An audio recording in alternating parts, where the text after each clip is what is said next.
Welcome back. It's Monday, September 23rd, and the MLB. Our two best bets are on the way. It's Austin, joined by Logan. Let's recap how we did on Saturday. A 1-2 day. Logan, a great call on Giants and Royals over 8.5. Shout out the Giants. They scored all 9 runs for us in that game. I had Bellingers over in HRRs, didn't come through, and the Blue Jays had so many chances they couldn't come through. A 1-2 day. It's going to be the final week of the MLB season, though, Logan. Regular season's coming to an end. We'll see if we bet playoff baseball. It's going to largely be determined on how we do this week. Let's dive into the picks. As always, we appreciate you guys for supporting us. I know it hasn't been the greatest MLB season for us, but hey, we still got, 6-7 more days left in the MLB season. Let's hopefully try to end on a positive note. And then if we do, maybe we'll see if we continue that over into the playoffs, and we'll see exactly what goes down. It's a very short slate today. There's only 4 games on. Logan has his favorite game pick. I have my favorite player prop. Hopefully we can go 2-0, and hopefully that kicks off what hopefully is a great end to this the MLB season. The NFL is obviously kicking. There's 2 Monday Night Football games, so I posted 2 separate videos for each of those. If you want to go check it out, obviously you have Commanders versus the Bengals, and we have Jaguars versus Bills. I'll link both those videos at the top of the description. Had a very good Sunday in the NFL, 5-2 overall. Been doing pretty well in the ladder challenge. We'll have day 5 of that later, but you guys came for MLB picks. There's no parlay of the day. Those will return tomorrow. We'll just have a long shot NFL same game parlay today, but I'm gonna throw it to Logan. I'm gonna let him lead things off. He has a game pick, and he's gonna be close to where he's gonna be going. Logan, what's your favorite pick of the day? Yeah, this one's technically right in my backyard. You guys know I live in Philly. So I'm taking the Cubs and Phillies under 8, minus 105 odds on DraftKings is your best value. Yeah, I'm comfortably taking the under in this game. What I want to talk about first, we're not weathermen here, but I have to look at the weather in these games, especially if you're picking a total in an outdoor ballpark. The weather is cooling down here in Philly. All you got to do is go outside and know that. It's going to be around 67 degrees first pitch with the wind slightly blowing in. So, I mean, you can't have a whole lot better conditions for an under than that, because Citizens Bank Park plays pretty different in September and October than it does in July, when it turns into like a bounce pad for home runs. Plays a little bit different today. And let's talk about these starting pitchers, because it's not just all about the weather. We need good pitching as well. It's going to be Aaron Nola starting for the Phillies, 3.54 ERA and a 1.17 whip for Aaron Nola. Aaron Nola, obviously, one of the two-headed aces of this Phillies rotation. He had a great recent start, which I needed to see because he had a really bad start prior to that. His get-right start and his last start was against Milwaukee. He went 7 innings, 1 earned run. That's what we need to see from Aaron Nola. We know he's also better at home, 3.31 ERA at home versus the 3.79 on the road. Aaron Nola, one of those pitchers that I can comfortably back at home. On the road is where it gets a little bit dicey, so I do like, obviously, that he's pitching at home here. He's facing a Cubs offense that actually, if you statistically have been really hot recently, hitting 272 against right-handed pitching this month, but I have to question their motivation. And this is one of the hardest weeks in baseball to bet, because it's some teams playing for something, it's some teams playing for nothing. The Cubs eliminated from the playoffs. They're not going to make the playoffs. So we're really like, how motivated are these hitters? Are there a lot of them going to be swinging for the fences? Or are a lot of them going to be strikeout or bust? I don't really know. But I still think Aaron Nola can go out and pitch a really solid 6, maybe even 7 innings. Again, he's a guy that I wouldn't doubt at all could go deep into this game. We know he's an efficient pitcher, which we like to see. And on the other side, it's going to be Nate Pearson starting for the Cubs. 4.71 ERA and a 1.33 whip for Nate Pearson. Now, this shouldn't be a household name because he's a bullpen guy. No clue how deep he goes into this game. I still don't think he's going to go maybe anything past 2 innings. If he does, then I didn't see that coming. But we saw sort of a variation of a bullpen game yesterday with the Mets against the Phillies. I don't think it was maybe by design, because Tyler McGill, he went 4 innings, so it turned almost into a bullpen game because they needed to bridge the gap with longer relievers. But the Phillies put up only 1 run in that game.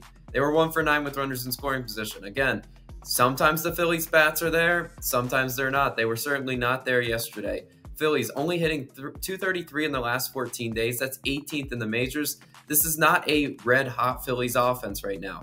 Maybe they figure it a little bit out at home against a bullpen game, but I'm not going to say they're going to explode for runs, because I don't really see that coming.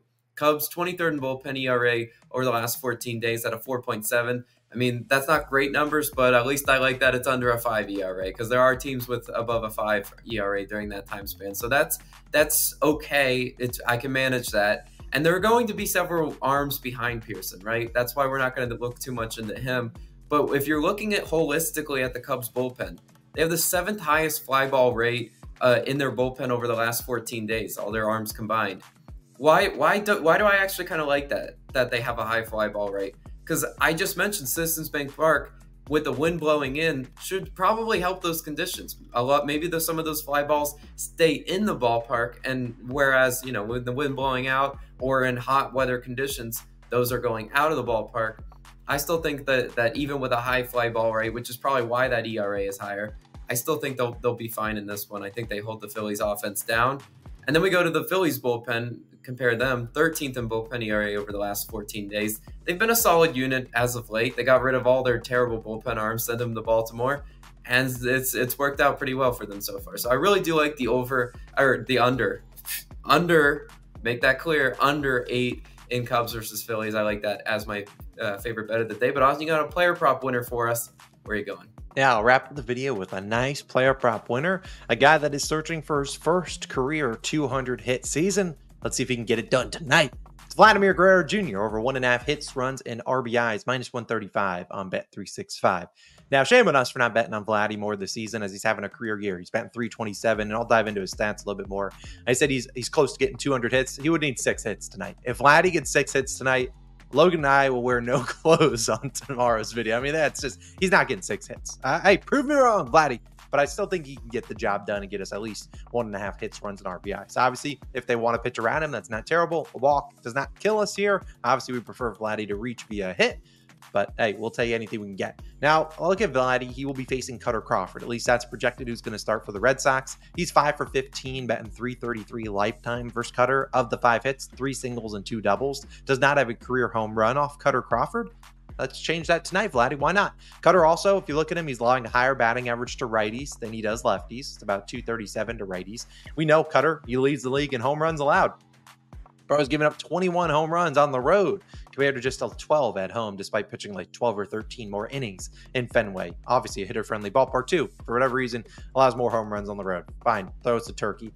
Vlad, you look at him batting .330 versus right-handed pitchers this year, .343 at home, been really good in Toronto. And over the last 7 days, he's been red hot, batting .481. I think he has 3 hits in back-to-back games, 3 hits in three of his last 4, something ridiculous like that. He's been really good. Obviously, we need to look at the pitches that he's going to see. You look at Vlad, he will see 3 main pitches from Cutter Crawford. He basically throws 3 pitches, 30% each. 4-seamer, sweeper, and cutter. Right around 30 to 34% each of those. Vlad's expected batting average versus those pitches from righties, .318 versus the 4-seamer, .381 versus the sweeper, .329 versus the cutter. I told you he's been really good. Cutter Crawford also, guy that we know. I mean, I just gave you the stats. He gives up a ton of home runs. Not a surprise to see he's 7th percentile in ground ball rate and 11th percentile in barrel percentage. He's given up a lot of barrels. And when you get the barrel to the ball, that could be to double that into the gaps or could be into the bleachers. And that wouldn't shock me today if Vlad goes yard. You also look at once Cutter comes out, who knows how far they let him pitch. The Red Sox aren't playing for anything these days.